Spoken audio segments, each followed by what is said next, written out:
Today in this video, we'll be looking at how to handle error in your React application. And not just error, you'll be also handling a not found page or not found error in your React application like this one.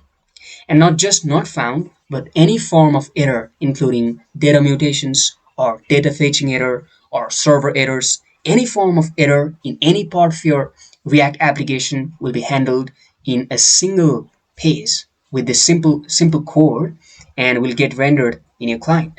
All right, so we'll be looking at this now. So for this, what you have to do is you just have to create a route.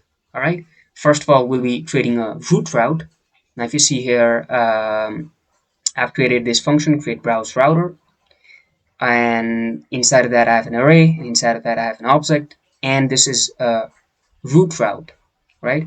And inside of here I've given a path element, and now there's an error element, and inside that error element I'll be giving a component or page which simply is an error page, right? And we have created this error page like this one, right?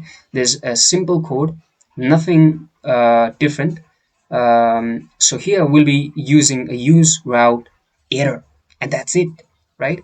With the help of this simple hook, we'll be getting the error type, whatever it is. If it is a data fetching error, it'll be providing us a data fetching error. If it is an internal server error, it'll be providing that one. If it is not found error, so any form of error in any part of the application, right? So you don't have to worry about anything else, all right? Just simply create this space and return like this. Now if you see here, simply it is this space, and I've used error.statusText or error.assess, and that's it, right? Now you don't have to create a not found page as well, because that error will also get handled by this error page, right? Because if you see here, and I have done it from an official documentation, because if you go through there, it'll be like this one as well. So here, if I use a wrong URL, something like this, it should provide me a not found page, right? And this one is handled by this one, error page, right? Because the error type or error, the status text is not found, so it's simply showing me a not found. In case if it is a data fetching error or server error or data mutation errors, it'll be providing me a separate message here, right?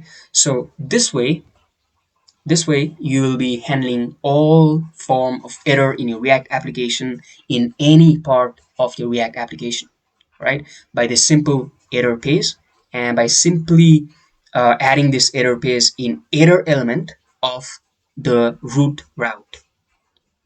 And that's it. That's it for this video. I think this was useful, and I'll be coming back with so many other tutorials regarding Next.js, React.js, JavaScript, HTML, CSS, and so many other things about front-end development. And that's it for this video. Have a great day.